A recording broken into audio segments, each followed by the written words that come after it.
Ngannou peut-il vaincre Tyson Fury? Est-ce que ce combat a une utilité? Salut à toi, dans cette vidéo, on va parler justement de cette possible confrontation entre Tyson Fury et Francis Ngannou. Et on va justement se demander, est-ce que justement Francis Ngannou peut vaincre Tyson Fury? D'ailleurs, pour toi, est-ce que c'est le cas? C'est une chose très intéressante parce que même dans ce débat-là, il semblerait que beaucoup de personnes voient justement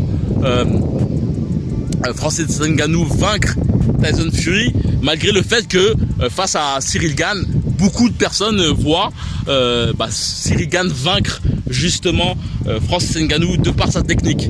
Mais c'est une chose assez spéciale, et on a pu voir justement des sortes de rivalités boxe MMA. Ça sera la deuxième en tout cas que j'ai pu constater, peut-être certainement toi.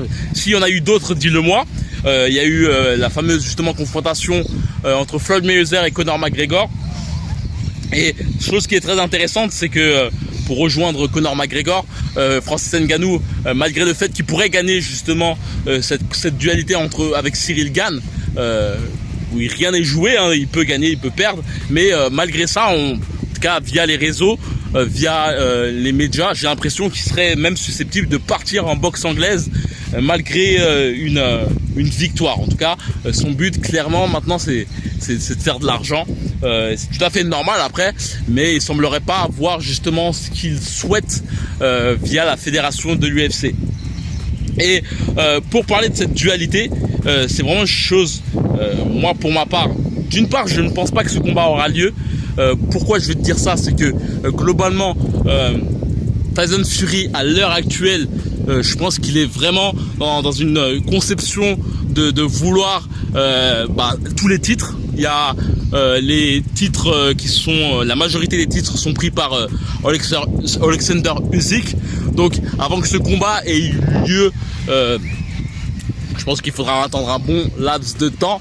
Et d'une part, je sais pas pourquoi, mais j'ai vraiment l'impression que ce genre de confrontation, c'est plus une confrontation de retraités que une confrontation justement de boxeurs étant encore compétiteurs.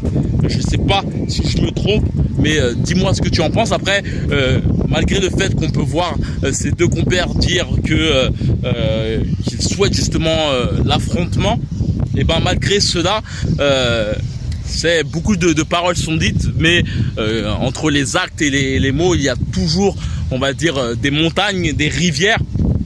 Et va savoir si justement ce combat avait lieu, va savoir si Francis Ngannou pourrait avoir une grosse bourse, vu que clairement Dana White ne souhaite pas forcément augmenter son salaire, de par justement le fait qu'il n'est pas forcément bankable comparativement à Conor McGregor, qui lui justement durant son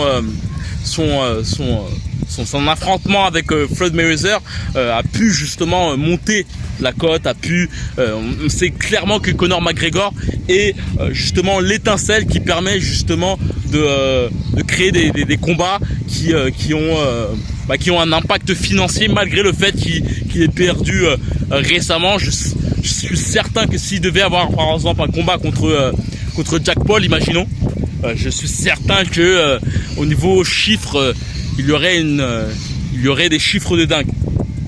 Mais donc voilà. Après, pour parler du fait que est-ce que Francis Ngannou peut vaincre Tyson Fury, là je vais clairement, je vois clairement que c'est l'impossibilité. Clairement je vois l'impossibilité. D'une part que si on doit se mettre en avant que et quoique Francis Ngannou a un bon direct comparativement à Deontay Wilder, qui lui justement c'était plutôt un boxeur basé sur les crochets, hypercutes, les coups courts, très puissant dans les coups courts et pas puissant dans les coups en longueur comme les directs et les jabs. Mais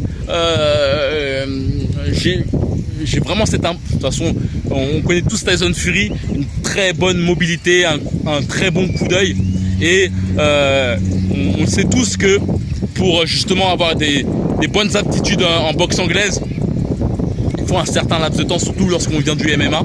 Et c'est pour ça que je vois pas forcément la possibilité pour Francis Ngannou de le vaincre. Je crois bien que, comment dire, son entraîneur, son ex-entraîneur Fernand Lopez disait qu'il faudrait au moins 3 ans pour Francis Ngannou pour avoir un bon niveau en anglaise. Et donc il faudrait faire des combats aussi en amont. Et la chose qui pourrait être aussi assez délicate, c'est que justement, si Francis Ngannou se mettait en mode boxeur, il serait obligé de faire comme l'a pu faire aussi, je ne me rappelle plus, Kimbo. Kimbo aussi avait fait des années boxe avant de mourir, paix à son âme. Et ça n'avait pas été forcément probant en termes de... je me rappelle pas que c'était probant en termes de médiatisation ou autre. Et c'est ça le problème en fait. Je pense que Francis Ngannou, si par exemple devait gagner contre Gane, il serait dans une grosse hype. Et s'il devait faire son combat contre Tyson Fury, bah, il devrait le faire maintenant quoi. Et non attendre 3 ans pour le faire. C'est là qu'il l'amènerait justement à ce que la mousse tombe, à ce que que le flanc dégonfle, et ce qui n'amènerait pas justement à ce que Tyson Fury par la suite ou un autre boxeur soit justement enclin, je sais pas, je vois la chose un peu comme ça. En fait là on est dans un mode hype, tout est dans la hype, et à attendre trop vite en fait, et ben les sommes ne sont plus les mêmes. Et donc voilà, ça en tout cas c'est mon avis. Dis-moi ce que tu en penses. Dis-moi si ce combat te plaît. Dis-moi si tu vois justement Francis Ngannou gagner cet affrontement. Et voilà. Avant de te quitter, je vais te dire que dans ma bio, tu peux voir justement que j'ai un bootcamp qui aura lieu en avril. La date plutôt se finalise. Je finalise justement les entrées. Et donc si tu souhaites participer à ce bootcamp, il suffit simplement de cliquer dans le mail, cliquer plutôt dans le lien. Tu pourras passer ton mail, je te passerai une formation de 4 jours. Et par la suite, on pourra en parler par téléphone, c'est sous candidature.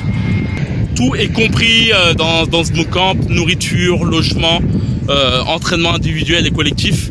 Et donc tu as juste à venir avec tes gants et ton courage, et justement te confronter à des boxeurs comme toi qui veulent améliorer leur technique, en sachant que les sparring ou les autres activités qu'on fera sur la boxe seront beaucoup basées sur la compréhension de ton corps, du mouvement, et non sur le fait de se castagner ou de faire du cardio fitness. Le but c'est vraiment que tu ressortes grandi de ce bootcamp.